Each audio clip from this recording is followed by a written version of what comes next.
our channel Forensic Mart. Today we are here with a case report of rape and murder case. Introduction. All over the world, the women are more vulnerable than men in day-to-day activities, social and family life, and at workplace. In the life cycle, women are subjected to different violence. Statistics reveal violence against women and disrespect are considerably in increasing order due to various social, economic, and other factors like lack of education, poverty, male dominance, workplace harassment, extramarital affair, and so on. As per National Crime Record Bureau, the Government of India has total recorded 34,651 rape cases that were reported in the year 2015.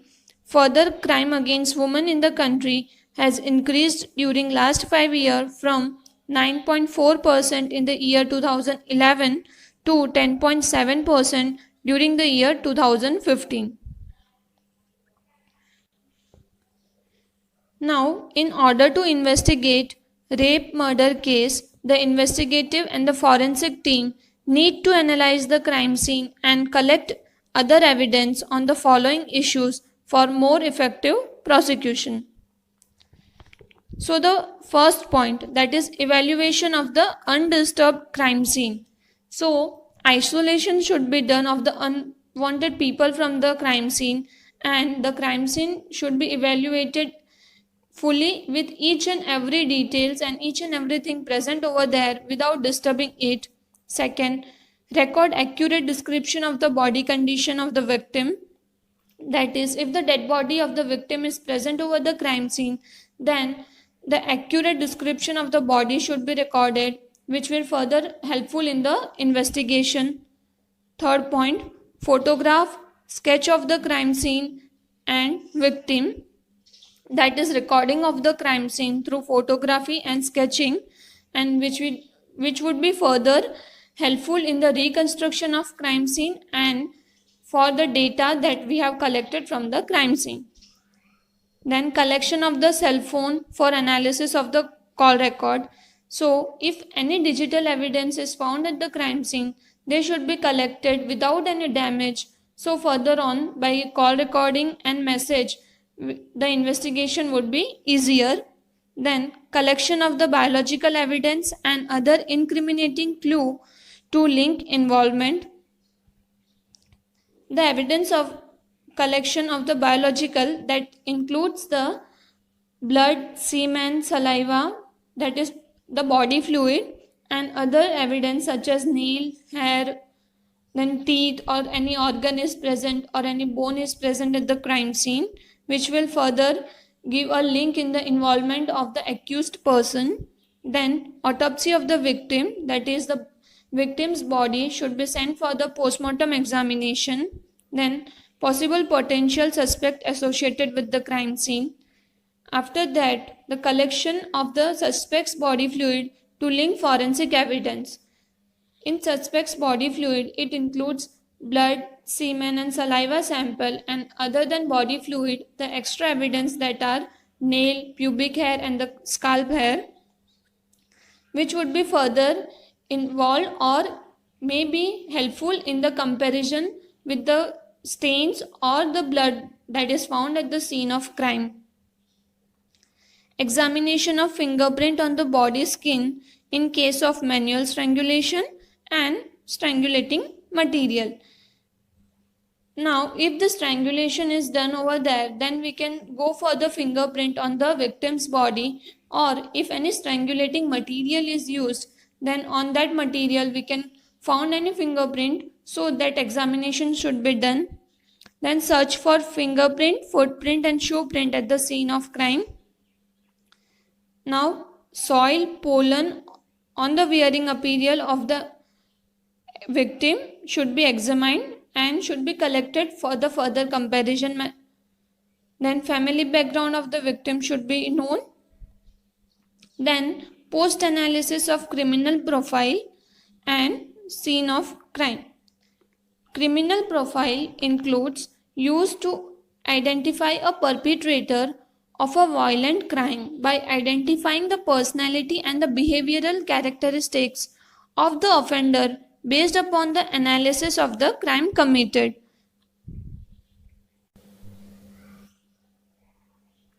Case report. In this case, the girl, aged about 18 years, was staying with her parents. One day, the girl received a call in her cell phone and left the house. Since the girl did not return till late evening, the parents went to search for her but could not trace out. Subsequently, a missing report was made in the local police station. In the morning hours on the following day, the police station received a telephonic call about the dead body lying in the field near the village. The investigating officer visited the spot and could establish the identity of the girl to be same reported missing earlier. Observations. So the image shows that the sketch map of the scene of crime and the body of the deceased are shown. And the second image shows blood stain on the backside of the pant of the deceased, which is encircled with the black ink.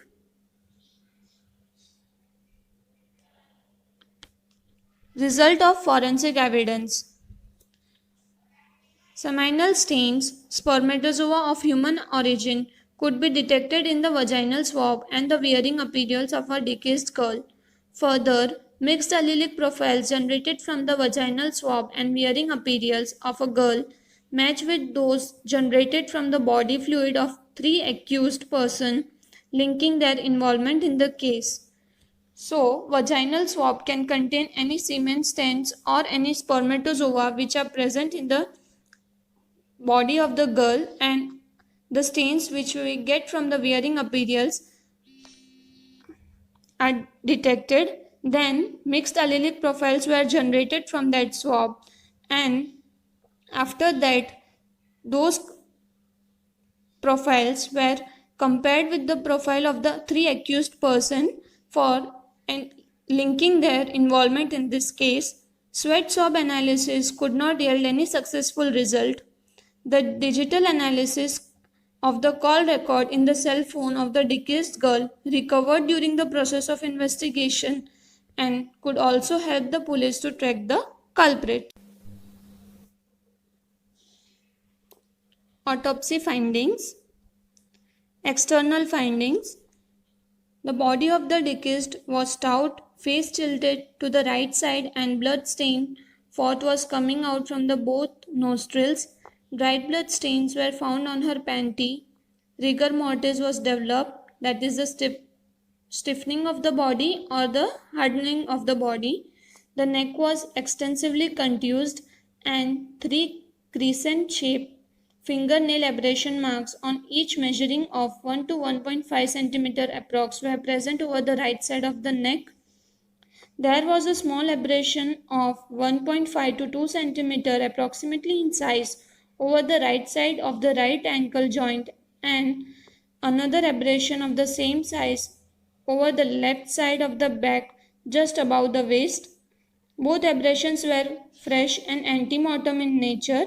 Antemortem states that the injury before the death. Diffused bruises were present obliquely over the right side of the neck.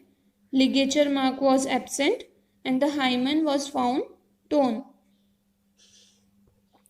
Now the internal findings. In the internal findings, no abnormality was detected in scalp, skull, vertebrae, brain, spinal cord and peritoneum. Pleurae, larynx, trachea, both lungs, pericardium, heart, vessels, mouth, pharynx, esophagus, liver, spleen and both the kidneys were found congested. Congested states that an excessive or the abnormal accumulation of the blood or any body fluids in the following organs: mucosa of the stomach, small intestine and large intestine were found congested. Urinary bladder was found empty. Uterine cavity was found empty. Underlying neck muscles were contused. Thyroid and cricoid cartilages were congested and there was inward compression fracture of the hyoid bone. As the strangulation was done in this case, so in the strangulation, the force acting towards the neck is the inward and compression force. Because of that, there was a compression fracture found in the hyoid bone. Result of the autopsy study states that cause of death was asphyxia as a result of manual strangulation, that is with the hands. No strangulating material was used and which was homicidal in nature. Discussion. In most of the gang rape murder case, violence and aggression are found leading to death of the victim. In this case, the girl left the home getting a call in her cell phone with a simple belief to meet the boyfriend, but unexpectedly faced a gang rape followed with murder. Such type of heinous crime is very rare. Further, the criminal profile reveals that rapists were not premeditated to kill the girl, but to erase the evidence committed a murder by strangulation so that they are not apprehended by the police during investigation. There was no witness to the crime scene except the physical and the digital evidence. Critical analysis of crime scene, forensic findings, cell phone records and autopsy report gave a breakthrough to this case and nailed the culprits in the gang rape murder case. Thank you for watching the video, and for more such case studies, subscribe our channel Forensic Mart and press the bell icon so you will be notified for each and every case studies that are upcoming in the Forensic Mart.